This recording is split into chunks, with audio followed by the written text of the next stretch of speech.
Hello mga kalabs! Kumusta po kayo? Kahapon po pala, eto pong video na to. At sumama po pala ako sa kanila mama at papa na pumunta ng Tuguegarao. Si kuya nga ay ayaw niya naman pong sumama, kaya tatlo na nga lang po kami nila mama at papa. Dito po pala kami sa Linao pupunta mga kalabs. Sa kaibigan po pala ni mama. Eto nga at nakarating na rin po pala kami dito. Malapit nga lang po itong bahay nila sa bahay nila nanay dito nga po sa Linao. Pagbaba ko nga po mga kalabs ay nakita ko nga po sila ninang kaya nag-bless nga lang po ako. Kasama po pala nila mama yung mga kaibigan nga din po nila. Umupo nga po muna kami dito habang naghihintay sa isa pa nga po nilang kaibigan. At maya-maya ay dumating na rin po pala siya. Sila nga po pala yung mga kaibigan ni mama. At nung dumating na rin po pala si Tita Gemma, sabi nga po ni Tita Antonina ay kakain na nga din daw po kami. Kaya eto nga at inabutan na nga din po kami ni Tita ng mga plato. Nag-invite po pala yung kaibigan nila mama dahil kinabukasan po kasi nito ay luluwas na nga daw po siya ng Manila. At babalik na nga din daw po sila sa Canada.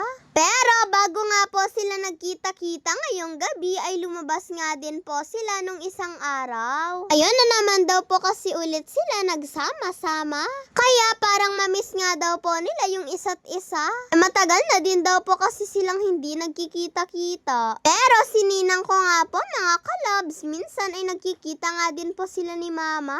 Ayan mga kalabs at nakakuha na nga din po pala ako ng pagkain ko. At eto po palang karneng manok yung kinuha ko. Habang si papa naman po ay pinaghihimay niya nga din po ako ng inihaw na isda. Si ninang at si papa po pala ay magkaklase nga daw po sila nung college sila. Kaya magkakilala na nga daw po sila mga kalabs. Si Tita Gemma naman po na nakaupo ay magkaibigan na nga daw po sila ni mama nung elementary pala. Pero si ninang at Tita Antonina ay mga high school friends daw po sila ni mama.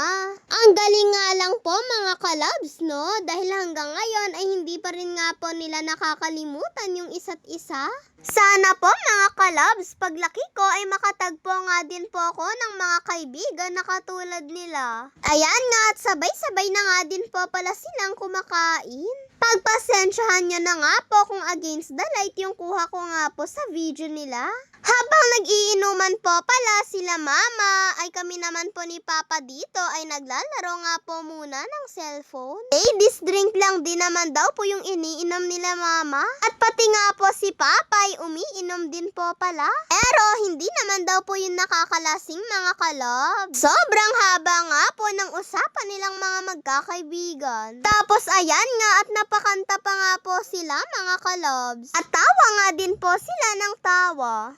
Ayan nga at nung magpapaalam na nga din po kami na uuwi na, ay sabi nga po ni Tita Antonina na i-take out na nga daw po namin yung dinuguan. Ako at tuwang-tuwa pa nga po dyan sila mama. Sobrang sarap pa man din daw po yung pagkaluto ng dinuguan. Ayan nga at sininang na nga din po pala yung naglalagay sa mga plastic. Bali 3 balot po pala ito dahil tag-iisa-isa nga po nilang balot. Tignan nyo naman po at parang mag-e-enjoy pa nga po si Ninang sa pagbabalot. Pero sa totoo lang ay nasarapan nga daw po talaga sila mama at papa sa pagkaluto ng dinuguan nila. Kaya pati nga daw po sila ninang ay umokay na nga din daw po sila na mag-take out nga din daw po kami nito. Dahil maski po sila ay nagustuhan nga din daw po nila yung lasa.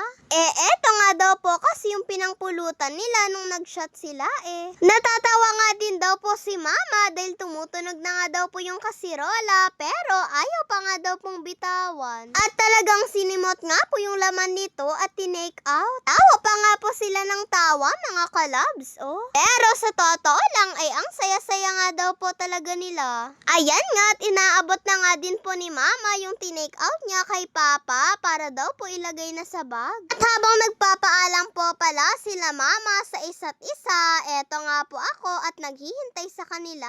Bali 11:00 pasado na nga din po dyan sa mga oras na yan mga kalabs. Kaya nagpaalam na nga din po dyan sila mama. At ayan nga, umuwi na nga din po kami mga kalabs. Hating gabi na nga po dyan at sobrang lamig nga po. Kaya pinasuot na nga lang po sa akin ni Mama yung sweater niya. At kaninang hapon po pala mga kalabs ay hinatid nga lang po nila Mama at Ninang si Tita Antonina dito nga po sa may terminal. Kasama nga din po pala niyang magbabiyahe yung kapatid niya. At tagal-tagal na naman nga daw po silang hindi magkikita mga kalabs. Tatlo nga din po pala silang magkakaibigan yung naghatid sa kanila mga kalabs. Kasama nga daw po si Tita Gemma. At pati na nga din daw po yung anak ni Ninang. Mag-iingat po kayo sa biyahe, Tita. Happy trip po. Mga kalabs, isa-shoutout ko nga lang po pala muna sila Jubel Cunanan, Ivan Vlog, Joshua Ferrer Ching, Eska E. Caranza, Micaela Nicole Panti, Ma Janela Beltran, Denden Angel Luciano, Jul H. Paho, Eloisa Pesimo, Alexa, City Alaysa Cuarto Balbal, Amil de Guzman. God bless to all mga kalabs. Bye-bye po.